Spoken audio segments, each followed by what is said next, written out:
You usually don't help us make our beds on Saturday. Is company coming or something? No, Wally, I wanted to talk to the Beaver.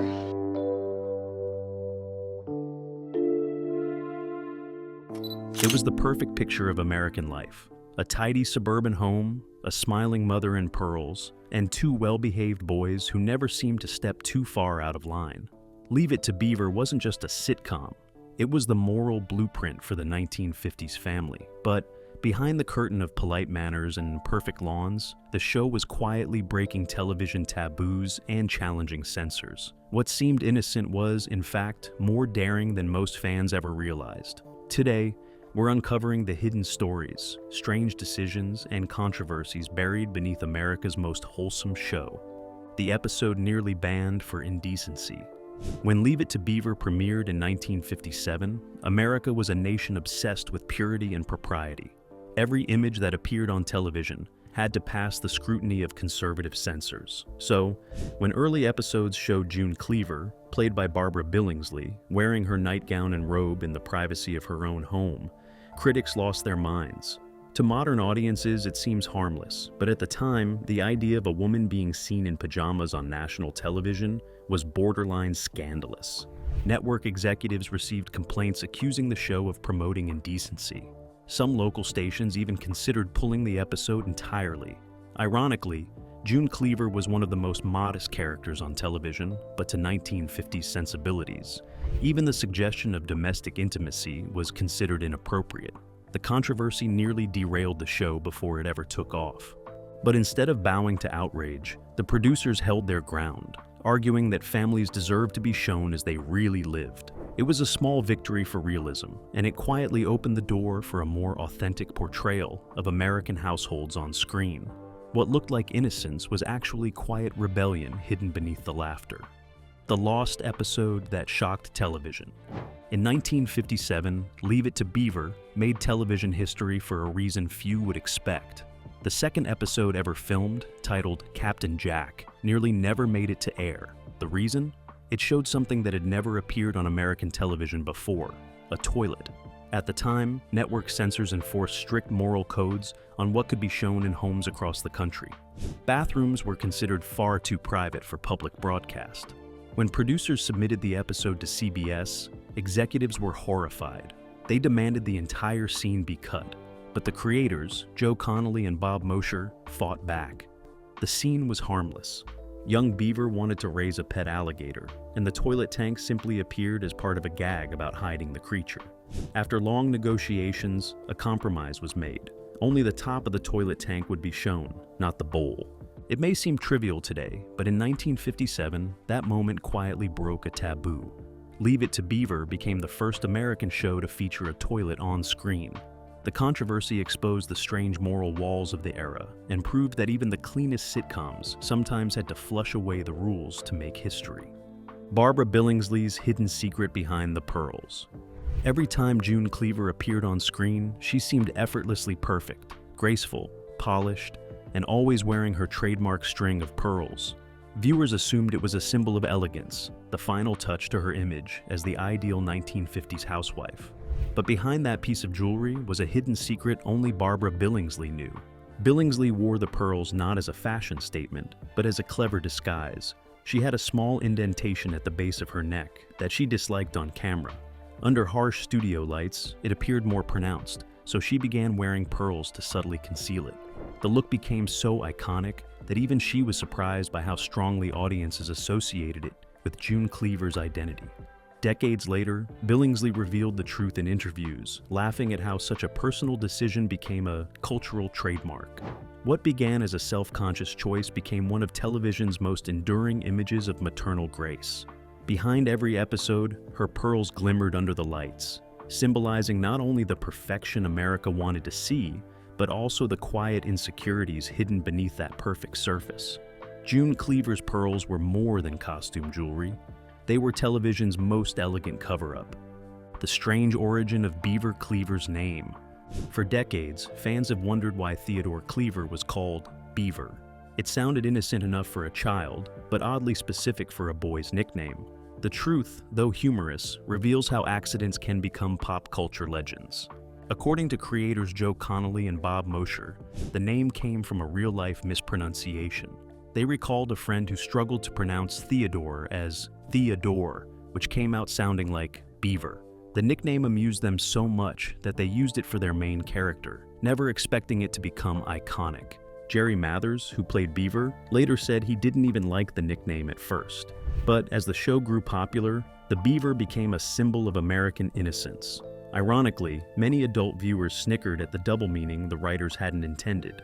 Over time, the wholesome humor of the show overshadowed any unintended innuendo. What began as a slip of the tongue turned into one of television's most recognizable names. It showed that sometimes the quirkiest details, the ones no one plans, are the ones that last the longest. In the end, Beaver wasn't just a nickname, it became a brand for an entire era of television simplicity. The bizarre rumor of Beaver's death in Vietnam. By the early 1970s, Leave It to Beaver had ended, but its characters lived on in the minds of millions of fans. That's why a strange rumor in 1972 shocked the entertainment world. News outlets began reporting that Jerry Mathers, the actor who played Beaver, had died in the Vietnam War. The story spread fast. Newspapers published obituaries. Radio hosts paid tribute. Even television anchors mentioned it briefly. The only problem? Jerry Mathers was very much alive. The rumor had started after a soldier with a similar name was killed in action, and confusion spiraled into national myth. Mathers first heard of his death while watching TV with friends, who were horrified to see his name listed among fallen soldiers. He later appeared on The Tonight Show with Johnny Carson to clear the air, joking that he had come back from the dead. The incident became one of the strangest cases of mistaken identity in Hollywood history. For a brief moment, America mourned a childhood hero who had never died. The story was both eerie and absurd, a reminder that even in the pre-internet age, rumors could spread like wildfire, and sometimes the Beaver could live twice.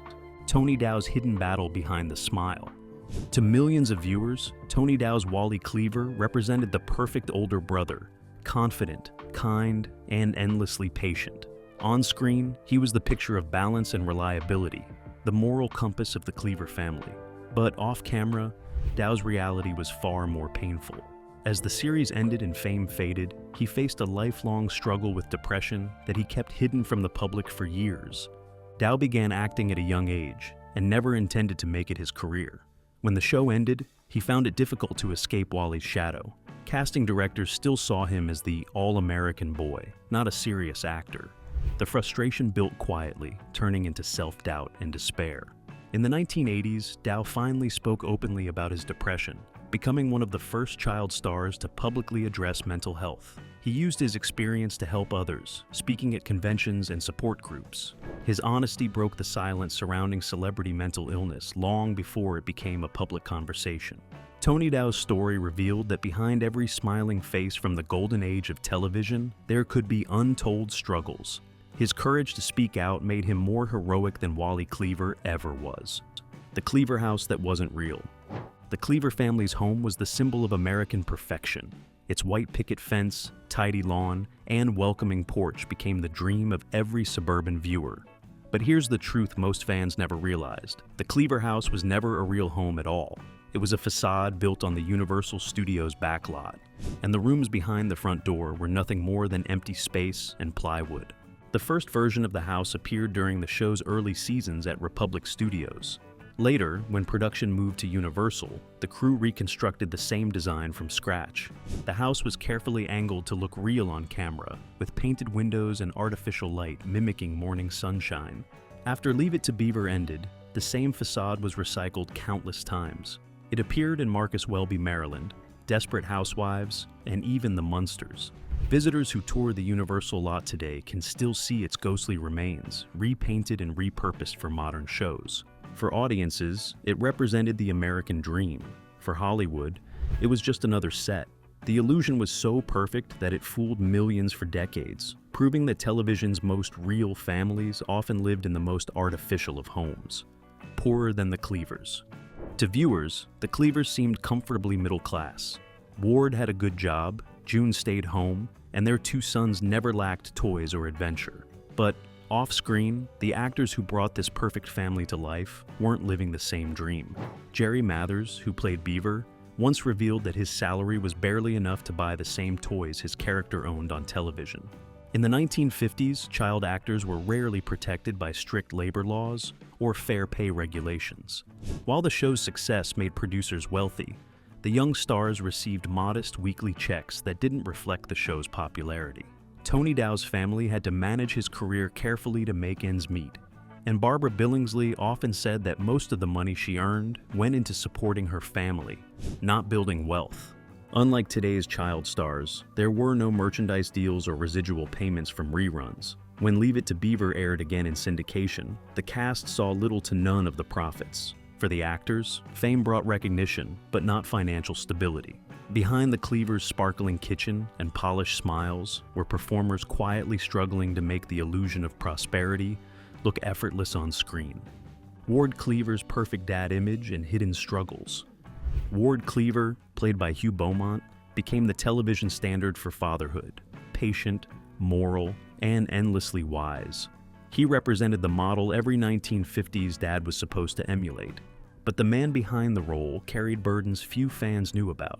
Beaumont was not only an actor, but also an ordained Methodist minister. Off-camera, he lived by strong moral convictions, yet the pressures of fame and personal loss weighed heavily on him. During filming, Beaumont often traveled long distances to visit his family, who lived in Minnesota. The separation took a toll. When his son was tragically killed in a car accident, Beaumont's grief deeply affected him. But he continued filming, using his work as a way to cope. Cast members recalled moments when Beaumont's quiet intensity replaced his calm on-screen demeanor. His frustration sometimes showed in rehearsals, though he remained respected for his professionalism. Despite his struggles, Beaumont's portrayal of Ward Cleaver became a cultural touchstone for fatherhood. Viewers saw a pillar of stability, never knowing the pain behind the man who played him. It was a reminder that the perfection of television families was often sustained by the quiet endurance of real human heartbreak. The lost pilot that vanished for decades. Before Leave It to Beaver became a household name, there was a pilot episode almost no one saw. It was called It's a Small World, and it aired once in 1957 as part of a television anthology before disappearing completely. The strangest part? The pilot featured a completely different set of actors for Wally and Ward Cleaver. Producers Joe Connolly and Bob Mosher filmed the pilot with a low budget and little expectation. But when CBS picked up the series, they decided to recast several roles, reshoot the opening, and rename the show Leave It to Beaver. The pilot was stored away, mislabeled, and soon forgotten. For years, fans assumed it had been lost forever. Then, in the early 1980s, a film collector stumbled upon a forgotten reel in a Hollywood vault. It was the long-lost It's a Small World, still intact and watchable. When it finally resurfaced, audiences were stunned to see a different Cleaver family, the early blueprint of what would become a television classic. The rediscovery proved how close Leave It to Beaver came to fading into obscurity before it even began. From one misplaced reel, television history was nearly erased and accidentally reborn. The show that predicted the space age. Before astronauts walked on the moon or NASA became a household name, Leave It to Beaver hinted at a future America could barely imagine. In one early episode, Beaver and Wally played with a toy rocket, launching it into the backyard while dreaming about space travel. The scene was simple, but prophetic. It aired 2 years before NASA's founding and a full decade before the Apollo missions. The fascination with rockets reflected the optimism of post-war America. Science fiction was emerging as a cultural force, but Leave It to Beaver was not a sci-fi show. The writers simply captured the curiosity of young boys who gazed at the stars and wondered what lay beyond. Ironically, many children who grew up watching the Cleavers would later work in aerospace and engineering fields. The show's accidental prediction of the space age symbolized a deeper truth about 1950s America. Beneath the calm suburban life was a generation already dreaming of progress and adventure. Leave It to Beaver preserved that innocence before the turbulence of the 1960s, standing as a quiet time capsule of hope. It wasn't just about family, it was about the boundless imagination of an era on the edge of discovery. Eddie Haskell's real-life transformation into a police officer. On Leave It to Beaver, Eddie Haskell was the charming troublemaker every parent feared and every teacher dreaded. Played by Ken Osmond, he perfected the art of polite sarcasm, sweet-talking adults while leading his friends into mischief. Fans loved his two-faced antics, but Osmond's life after the show took a turn no one expected. He became a real police officer. After struggling to find acting roles, Osmond joined the Los Angeles Police Department in the early 1970s. The irony wasn't lost on fans. Television's most notorious prankster had become a man of the law. His fellow officers nicknamed him Eddie, both as a joke and a badge of respect. In 1980, while on duty, Osmond was shot multiple times during a traffic stop. His bulletproof vest saved his life. The incident cemented his reputation as a real-life hero, far removed from the sneaky character he once played. He later returned to acting briefly, reprising his role as Eddie in Still the Beaver. Ken Osmond's transformation was one of television's most unexpected journeys. The actor who once symbolized teenage rebellion ended up protecting the very kind of community that Eddie Haskell spent years on screen pretending to deceive. A real brotherhood behind the scenes. The heart of Leave It to Beaver was the bond between Wally and Beaver Cleaver. On screen, they shared laughs, lessons, and the occasional argument. Off camera, that connection was entirely real.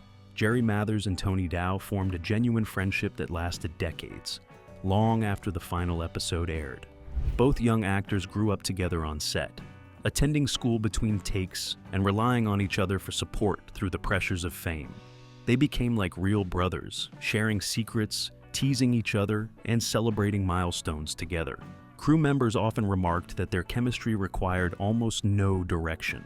When Dow began directing episodes of the later revival series, the new Leave It to Beaver, their bond became even stronger. Mathers once said that working with Tony felt like coming home. Their relationship was so sincere that it gave authenticity to every scene they shared. Unlike many child stars who drift apart after fame, Dow and Mathers remained close for more than 60 years. Their friendship became one of television's most touching legacies, proving that behind the lights and scripts, real love and loyalty could grow from the simplest childhood stories ever told. The Cleaver family's strict language rules. Every word spoken on Leave It to Beaver was carefully chosen. The Cleaver family never shouted, cursed, or used slang, and that wasn't an accident. Producers enforced a strict language policy to maintain the show's moral image. Certain words were banned outright. Even mild phrases like gee whiz or gosh darn were reviewed by network censors. Writers were required to craft dialogue that reflected ideal family manners, even when it didn't sound natural for kids. The result was a version of American life so polite it bordered on surreal. For example, Beaver couldn't say stupid, and Wally wasn't allowed to use the word jerk. Every episode became a lesson in restraint. Despite the restrictions, the writers found creative ways to make conversations feel real.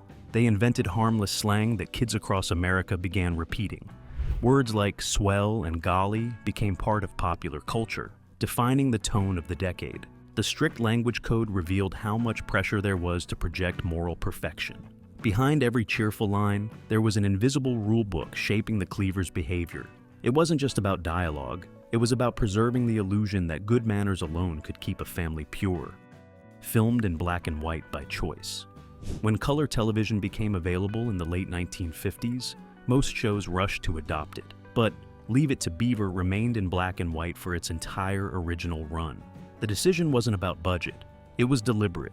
Producers Joe Connolly and Bob Mosher believed that the monochrome tone gave the show its warmth and timeless quality. Black and white created a sense of nostalgia even as the show was airing. The shadows and soft lighting gave the Cleaver home a dreamlike glow, making it feel safe and orderly. It also masked imperfections on set, hiding the artificial walls and props that color would have exposed. When the revival series arrived in the 1980s, many fans missed the old black and white charm. Critics noticed that colorized versions of old episodes somehow felt less authentic. The decision to stay monochrome had turned Leave It to Beaver into a time capsule of American optimism. In an age obsessed with innovation, the choice to keep things simple became revolutionary. The Cleavers didn't just represent an era, they preserved it. Every black and white frame whispered of a world where problems had clean solutions, and every day ended with a lesson well learned. June Cleaver's revolutionary kitchen. June Cleaver's kitchen was more than a set. It was a glimpse into the future of American homemaking. At a time when most TV kitchens were little more than painted walls and prop counters, the Cleaver kitchen stood out for one reason. It was fully functional. Every appliance worked, from the refrigerator to the oven, allowing Barbara Billingsley to perform real actions instead of pantomiming them. Producers wanted authenticity. They believed that if June looked comfortable in her environment, audiences would believe in the world of the Cleavers. The kitchen became a silent character in the show, representing the heart of suburban life. Beyond its realism, the design was groundbreaking. The pastel colors, open layout, and sleek appliances set new standards for how American homes were imagined. Viewers began copying its look, and appliance companies used it as a reference for marketing real kitchens. June Cleaver's kitchen symbolized domestic perfection, but it also reflected progress. It quietly celebrated technology, efficiency, and the growing importance of women's roles in shaping modern life. Within its tidy walls, the future of television and American culture was being cooked up, one casserole at a time. The pet alligator incident. One of the strangest behind-the-scenes moments on Leave It to Beaver involved an animal that never quite followed the script. For an episode titled Captain Jack, young Beaver orders a baby alligator through the mail and decides to keep it as a pet. The idea sounded funny on paper, but the production team didn't expect the real alligator to cause such chaos on set. Handlers brought in a live baby alligator for filming, thinking it would be harmless. But during shooting, the reptile became restless and started thrashing in the studio lights. Crew members scrambled while the young actors tried to stay calm. Jerry Mathers later recalled that everyone was terrified, including him. The scene had to be filmed quickly before the animal became too aggressive. After the incident, the production team decided never to use a live alligator again. The experience became legendary among cast and crew, who often joked that the star of the episode nearly upstaged everyone else. Ironically, the episode went on to become one of the show's most memorable stories. What began as an innocent comedy scene turned into a genuine brush with danger, proving that even in Mayfield, surprises could come from anywhere, even the bathtub. How June Cleaver accidentally started a fashion trend. In the 1950s, America's housewives looked to June Cleaver for more than moral guidance. They looked to her for fashion inspiration. With her neatly pressed dresses, high heels, and ever-present pearls, Barbara Billingsley's character became the blueprint for suburban style. What began as costume design soon evolved into a nationwide trend that shaped the image of the ideal American woman. Fans admired June's elegance. She always looked polished, even while baking cookies or cleaning. The wardrobe team ensured that her dresses were tailored to perfection, using floral prints, soft fabrics, and modest cuts that balanced femininity with respectability. Women across America began copying the look, and department stores advertised June Cleaver-style house dresses. The phenomenon went beyond television. Advertisers used June's image to sell appliances, makeup, and household goods, linking her appearance to the American dream of domestic bliss.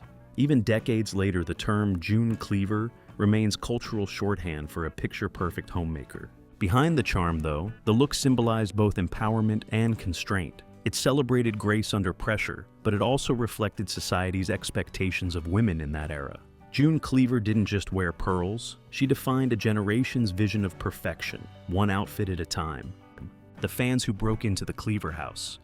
Few television homes have ever captured the imagination of fans quite like the Cleaver residence. To millions, it felt real, a warm, welcoming place that represented everything wholesome about American life. But for some fans in the 1960s, admiration turned into obsession. They wanted to see the Cleaver home for themselves, and that curiosity led to a series of bizarre break-ins at the Universal Studios backlot. Tourists would sneak past security, wandering through sets to find the famous house. Some even posed for photos on the porch, unaware that they were trespassing on a closed production area. Universal Studios began receiving reports of fans scaling fences and hiding among props, hoping to step inside the Cleaver living room. Security eventually tightened, but the incidents revealed how deeply Leave It to Beaver had entered American consciousness. People didn't just watch the show, they wanted to live it. The Cleaver home symbolized comfort and stability in a changing world, something worth chasing even if it meant breaking the rules. What those fans found, however, wasn't a cozy family home, but a hollow shell of painted wood and lights. The perfect house was never real, yet, for millions, it always felt like home. The first sitcom told through a child's eyes. When Leave It to Beaver premiered, television comedies were almost always written from the perspective of adults. Parents taught lessons, children listened, and moral order was neatly restored. But Leave It to Beaver did something radical for its time. It told the story through the eyes of a child. Every episode centered on Beaver's curiosity, mistakes, and attempts to understand the adult world around him. Writers Joe Connolly and Bob Mosher based the concept on their own children's experiences. Instead of treating kids as background characters, they made them the emotional core. Viewers saw life as Beaver did, confusing, funny, and sometimes unfair. Adults were well-meaning, but often out of touch, and the show's humor came from that innocent misunderstanding. This shift in perspective changed television storytelling.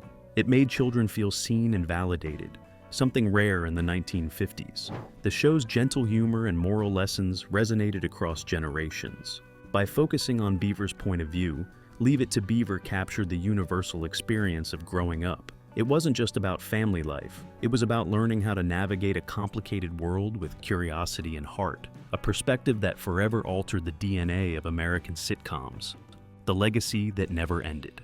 When Leave It to Beaver aired its final episode in 1963, many thought the Cleaver family's story had come to an end, but the show's legacy refused to fade. Decades later, it returned to television in Still the Beaver, 1983, a reunion film that became a new series. The revival followed an adult Beaver raising his own children, now facing the same challenges his parents once did. The continuation was surprisingly heartfelt. It showed how the Cleaver values, honesty, kindness, and understanding could endure even in a changing world. Fans embraced the nostalgia while appreciating the show's updated realism. Many of the original cast members returned, including Jerry Mathers and Barbara Billingsley, bringing the story full circle. Beyond the screen, Leave It to Beaver remains a touchstone of American culture. Its influence can be seen in countless family sitcoms that followed, from The Wonder Years to Modern Family. The Cleavers became a permanent part of the national imagination, representing both an ideal and a mirror. In the end, Leave It to Beaver was never just a television show. It was a reflection of who America wanted to be. And decades later, the laughter, lessons, and legacy still feel alive. Beneath its simple stories and gentle humor lay bold choices, social challenges, and quiet acts of defiance that shaped the language of television forever. It reflected an ideal America that never truly existed, yet offered comfort to generations searching for one. From behind-the-scenes scandals to cultural firsts, the show captured both the innocence and contradictions of its time. More than 60 years later, its legacy reminds us how even the most wholesome stories can carry the most surprising truths.